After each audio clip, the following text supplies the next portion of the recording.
Passo agora a palavra para o professor Manuel Pires.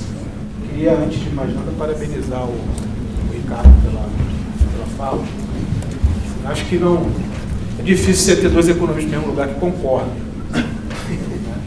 Mas eu acho que na sua fala não tem nada de fundamental em relação a minha, se ter uma perspectiva de longo prazo, que reafirma acho que o compromisso que o governo tem com a sociedade. Acho que a gente tem algumas perguntas aqui que eu acho que são extremamente importantes, vão na linha do que o Ricardo falou e que podem ser complementadas por mim também. Acho que a primeira questão é se existe algum conflito entre o crescimento com estabilidade macro e a inclusão social. E como você afirmou, Ricardo, eu acho que, mesmo no momento em que nós estamos, eu acho que não há dúvida do compromisso do governo, ou não deve haver dúvida do compromisso do governo de andar ou de avançar nessa seara.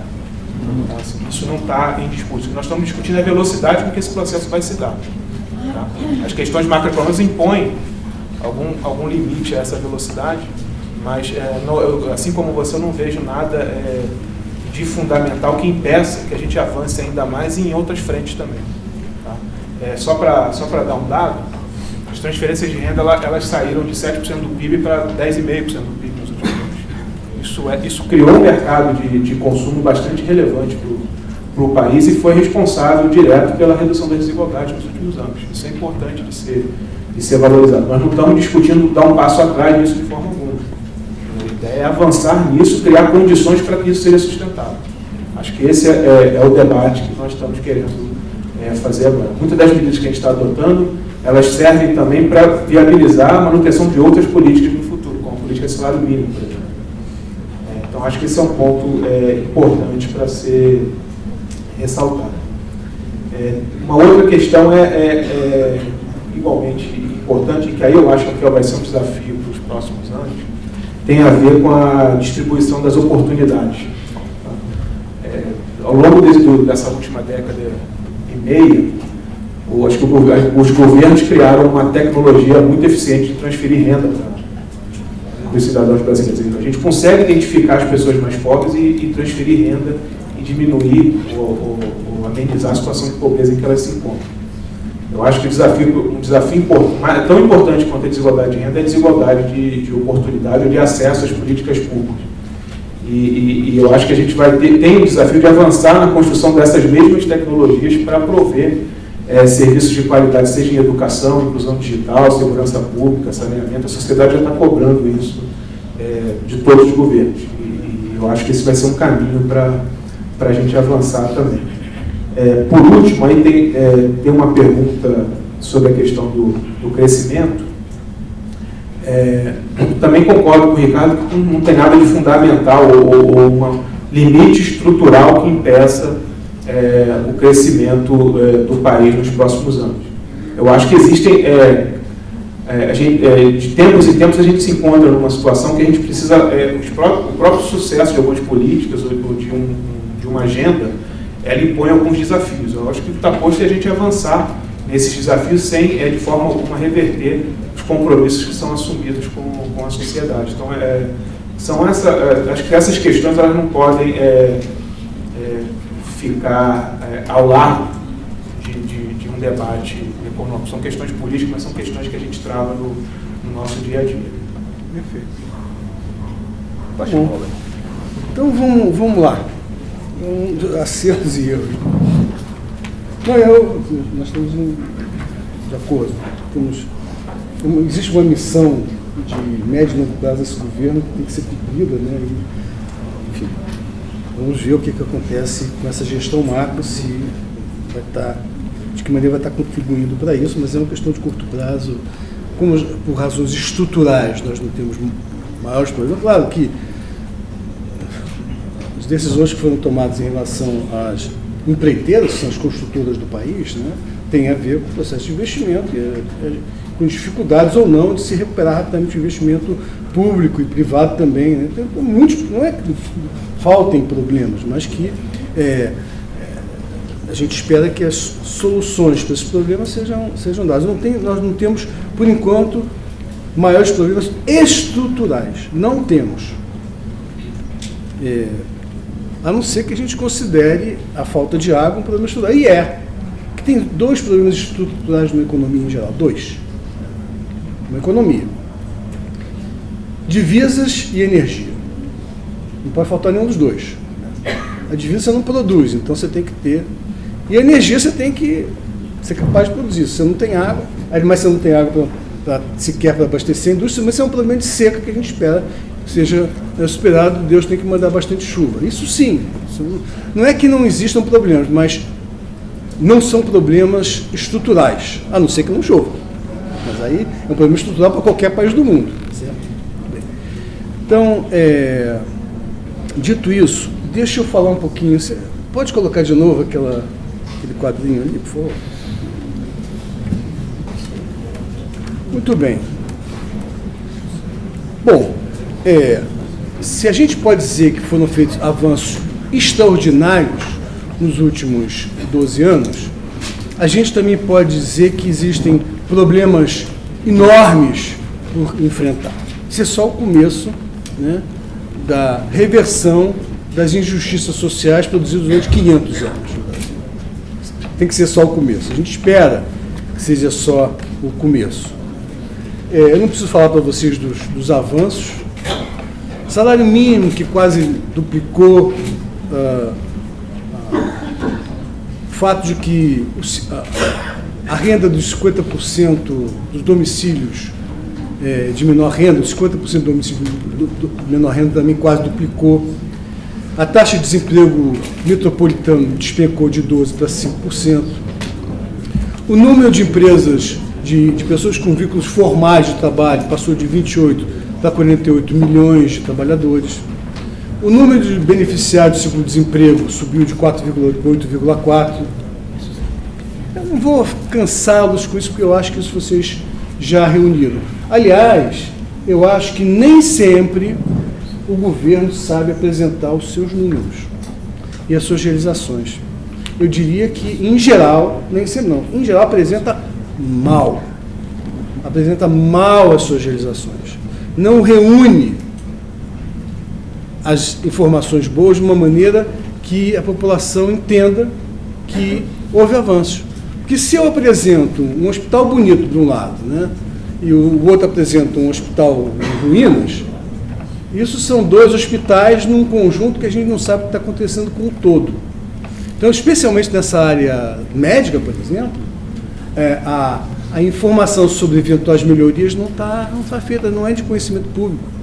Então, se você tem a sorte de ter um posto de saúde perto da sua casa, que é bom, você diz, está melhorando. Você tem o azar de ter um que é ruim, você continua uma porcaria. Então, o governo não tem sabido apresentar suas realizações. Não tem sabido. Isso é uma afirmação que eu faço. Eu acho que trabalhar nessa direção, quer dizer, tanto quanto apresentar suas dificuldades, as insuficiências para frente, tem que apresentar as realizações, que legitima a busca dos avanços. Isso é uma crítica que eu faço ao governo, enfim, de modo geral. Bom, do ponto de vista de número de procedimentos ambulatoriais, etc., vocês sabiam que, pelo menos está nos registros do governo, subiu de 1,8 bilhões de procedimentos em 2002 para 3,8 bilhões. Qualidade, não sei. Efeitos sobre o cidadão, não sei. Então, são números que indicam que a universalidade está sendo atingida, etc. Tem mais médicos, mais enfermeiros dando atenção, mas a gente não sabe quais são os efeitos. Eu acho que o SUS, especialmente, é muito mal trabalhado do ponto de vista das suas imensas virtudes e dos seus imensos avanços que representou o SUS no Brasil em termos de proteção social. Mas a gente não sabe. Não nos é dado isso.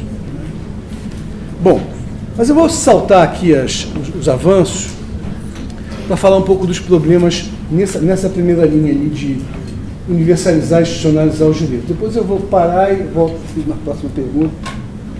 Se você quiser, eu vou em frente. Você me diz quando prefere que eu... quais são os problemas que a gente tem por enfrentar? Eu vou fazer uma listinha aqui, mas a lista de você vai ser maior que essa. grande contingente de trabalhadores informais ainda. Salários ainda baixos. Infraestrutura social com muita precariedade ainda. Em mobilidade urbana, em moradia, em saneamento básico, em tudo isso que as ruas falaram em julho do ano retrasado. Tem uma coisa que, infelizmente, também ocorreu a despeito de todos os avanços na proteção social, que foi um avanço na mercantilização e privatização de serviços de saúde e educação. Aconteceu isso? Aconteceu. Você pega um município que tenha tido melhoria de renda da população, se ali a educação pública e a saúde pública foram ruins, esses são municípios candidatos naturais à invasão das Unimed da vida, para, né, ocupando o espaço que deveria ser do setor público, mesmo porque muitos desses cidadãos que acabam optando por escola privada e saúde privada não têm rendimento suficiente para isso e fazem uma coisa desesperada quase para ter um acesso melhor. Essas coisas estão absolutamente fundamentais na vida de qualquer família, né? Houve um avanço na mercantilização e na privatização disso. Espero que isso só tem uma maneira de enfrentar, melhorando o serviço público. Só tem essa é a maneira eficaz de enfrentar isso, né? Uma certa deterioração no Pacto Federativo, no que se refere à proteção social, responsabilidades que foram transferidas, mas com problemas enfim, vários. Os estados e municípios acabam não conseguindo fazer a parte que lhes cabe. E, talvez mais geral e importante que tudo, nós temos no Brasil ainda uma alta concentração de renda e de poder, estruturas de dominação que são relativamente rígidas, não são? Poderosos lobbies de empresários, né, de vários tipos. Isso é a vida cotidiana brasileira. E é nesse contexto, é um contexto até relativamente conservador do ponto de vista de poder, que os governos progressistas têm que caminhar. Isso torna, evidentemente, mais difícil a governabilidade política e econômica desse processo. Isso a gente não pode nunca tirar da cabeça. A gente sabe disso. Né? Fazer o país avançar não é uma tarefa fácil. Tem que fazer certas alianças, né, que são coisas complicadas. Então, a agenda de avanços sociais é gigantesca, certo? Por isso que eu espero que os últimos 12 anos tenha sido apenas o início de um processo de longo prazo. Não precisa ser com esse governo, enfim, com essa coligação, pode ser com outra. Eu só espero que essa missão nossa de fazer um resgate social, ou de permitir pela primeira vez que a população seja beneficiária dos frutos do progresso técnico, como diziam os cepalinos, né? Que essa missão seja cumprida por muitos anos aí à frente ainda. Essa é a parte com relação a avanços e insuficiências da primeira linha. Posso seguir? Eu vou meio que saltar praticar uma macroeconomia e financiamento, porque é uma coisa que no momento está muito contaminado pelo curto prazo, né? E eu não queria avançar muito nisso, né? Evidentemente, um bom comportamento da economia não é tudo, mas é muito importante para dar espaço para o projeto social avançar. É óbvio isso, né? Então, isso nos dá um pouco de angústia nesse momento. Ano passado já foi um ano de crescimento baixo, esse ano também está prometendo. Vamos ver se conseguimos superar rapidamente essa situação atual. Mas eu não vou sair aqui não vou avançar muito nisso, mesmo porque tem gente aqui na mesa que sabe falar muito melhor sobre isso do que eu. Então deixa eu falar um pouco sobre essas outras coisas aqui. Crescimento com redistribuição de renda por produção e consumo de massa. O mercado brasileiro é um ativo extraordinário que a gente tem. Vocês acham que a gente vai conseguir fazer a indústria avançar buscando uma inserção internacional? Qual é a expressão que usa? Soberana. Não, até a nacional soberana, sim, porque inclui proteger aquilo que é nosso. Né? Integração de cadeia produtiva. Integração nas cadeias produtivas globais. Vocês acham que a gente vai conseguir fazer isso? O que vocês acham que as multinacionais fazem? Você tem que investir em situação de capacidade ociosa nas matrizes, nas filiais de países desenvolvidos. Elas vão investir duplicando a sua planta produtiva aqui ou ampliando a sua planta produtiva na China? Então, se aproveita bem o fato desse mercado interno potencial enorme que ainda tem, ser um elemento de negociação para ampliar o investimento, se se faz bem feito, a gente tem aqui uma frente de expansão que pode ser renovada. Essa é uma frente de expansão que precisa de uma taxa de câmbio que, ao mesmo tempo, permita uma melhor competitividade para a indústria e não signifique um impacto forte sobre a inflação. Porque vocês sabem, nós fizemos lá na UFRJ um estudo mostrando o seguinte: em 7 de 8 episódios de aceleração inflacionária no Brasil entre 1950 e 1984, a gente nem pegou o resto, mas pegaremos e aparecerá também. Em 7 dos 8 episódios foram precedidos de um choque externo, seja de câmbios, seja de preços commodities. Então, a nossa inflação sempre é muito vulnerável a problemas externos, certo? Se você faz um choque de câmbio para dar competitividade para a indústria e esquece que isso pode ter um impacto inflacionário, e com o impacto inflacionário o que você faz? Você faz com que os salários caiam, você está dando competitividade para um lado da indústria, mas retirando o fundamental da indústria, que o que é? Que é o mercado dela. Qual é o mercado dela? É o interno. Porque o externo está muito ocupado. Não é que não seja possível ocupar esse mercado externo. É possível ocupar esse mercado externo com progresso técnico e produtividade conquistados a partir de uma coisa mais fácil que é o mercado doméstico. Aliás, essa sempre foi esse sempre foi o padrão de comportamento dos industriais brasileiros. E eu também fiz algumas pesquisas com perguntas e a resposta é sempre a mesma. Eu invisto pelo mercado interno. Agora, ao fazê-lo, eu vou aumentando a minha participação internacional. Isso foram respostas que foram dadas na pesquisa que o CEPAL fez com a CNI, e eu tenho certeza que continuará sendo resposta. Então, nós temos que preservar esse mercado interno, certo? Do ponto de vista da renda, certo? E da sua capacidade de concorrência internacional. Isso é fundamental e é uma dificuldade que a gente tem. Depois vem a questão da infraestrutura econômica e social. Nós temos problemas que trata-se essencialmente de investimentos conduzidos pelo setor público, mesmo que o setor público não seja o agente investidor principal, mas ele está conduzindo. Quando o setor público faz a agenda de concessão, estará conduzindo negociações que conduzirão ou não ao investimento. Isso, como o Manuel ponderou, quer dizer, foi muito impressionante o aumento do investimento em todas as dificuldades no período de 2007 a 2010, 2011, e a partir disso, talvez no ano passado tenha caído, mas o investimento público se manteve.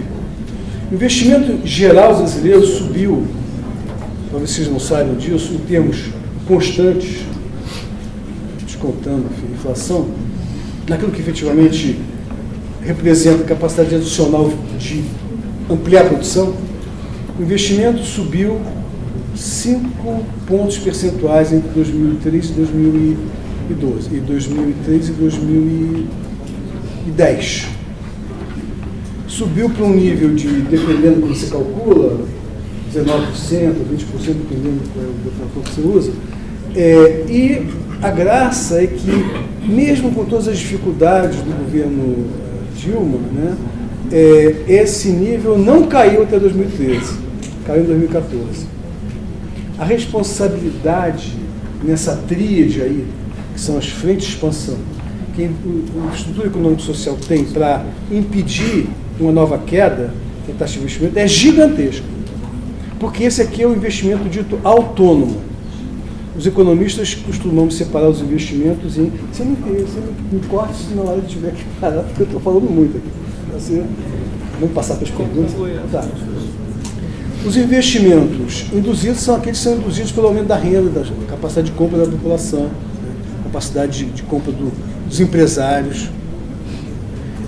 Os investimentos autônomos são aqueles que não dependem daquilo que acabou de acontecer, nem de expectativa de crescimento nos próximos anos. Então, tem uma coisa autônoma em relação à expansão da renda. O investimento em infraestrutura tem essa característica. Ela tem um componente autônomo muito forte nas decisões de investir.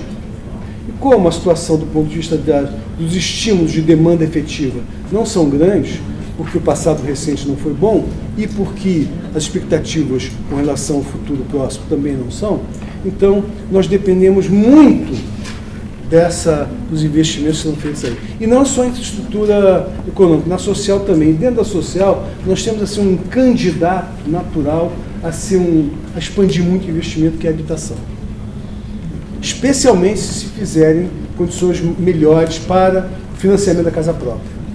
Especialmente se os investimentos em Minha Casa Minha Vida não se reduzir, etc. Isso aqui é um conjunto, quase que o foco da recuperação econômica, as esperanças de reduzir o impacto da política fiscal estão na proteção social em geral e nos investimentos públicos. As dificuldades são muito grandes, né? A começar pelo fato de que, independentemente dessa crise das construtoras, certo? Que eu espero que seja superado com punição dos responsáveis, mas não que o país não fique prejudicado com isso, porque, inclusive, a Petrobras é uma empresa que é muito difícil você chamar novas construtoras, porque elas estão habituadas com aqueles campos de petróleo, etc. Não é muito fácil fazer isso.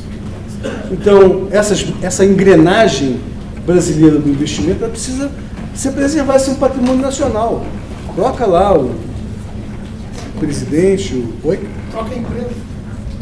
Bota um outro nome, né? Mas as equipes de engenheiros estão acostumadas a fazer isso, conhecem o Brasil profundamente, as equipes técnicas, tá certo? Que construíram, não sabem que o Brasil perdeu quando se desfizeram as equipes técnicas da química, da petroquímica brasileira nos anos 80. É um patrimônio brasileiro.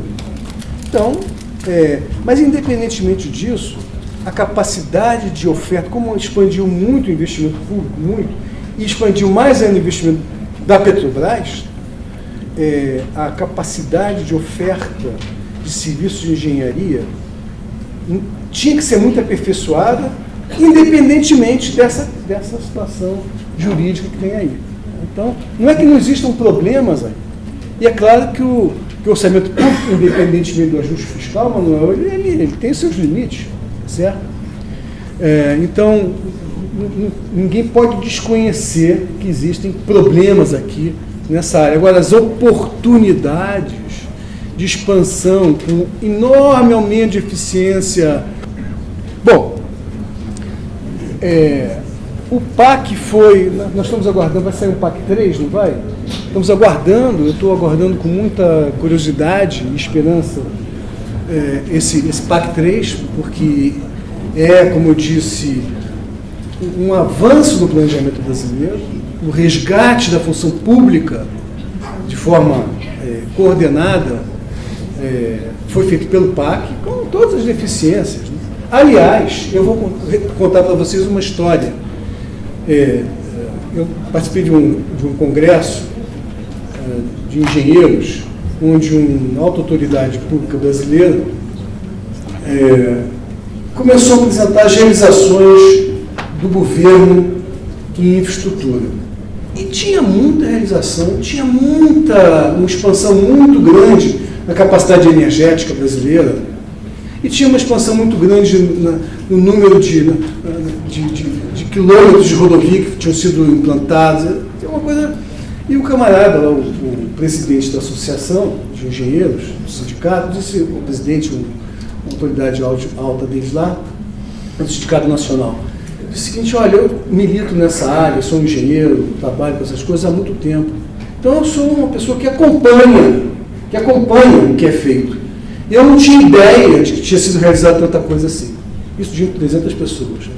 Quer dizer, a capacidade de comunicação daquilo que é realizado, porque se você começa a colocar pedacinhos, o cara acha que você está fazendo. Qualquer péssimo administrador pode colocar uma coisa bonitinha que fez, que tenha sido aluno, o cara fez muita coisa. Não é assim que se apresentam os dados. Não é assim que se apresentam os números de realização. Você tem que dizer assim, olha, nos próximos anos a gente vai precisar de tanto de edição, de tantos megawatts de edição, se a gente crescer 4% ao ano, e isso está sendo feito com tais e tais obras que vão ficar prontas em tais e tais anos. Até isso daí, claro que acaba aparecendo aqui e ali no PAC também, mas isso não é feito de uma forma organizada. Eu estou insistindo que tem uma dimensão do planejamento que vocês fazem, que é a apresentação dos resultados, de uma maneira que possa ser traduzido para o público em geral. Né? E o governo não tem conseguido fazer isso, nem na área do investimento em infraestrutura, nem na área social, de uma forma que eu acho que podia fazer.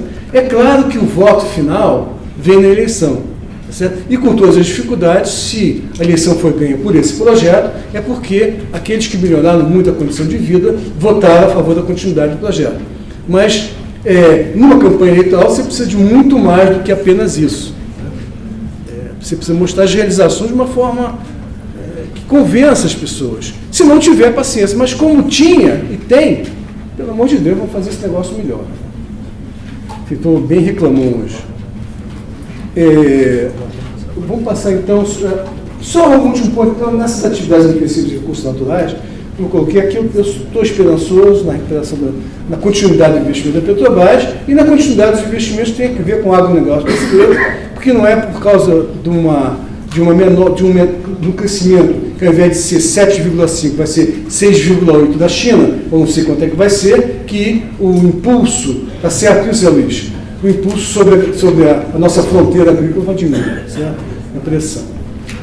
Obrigado.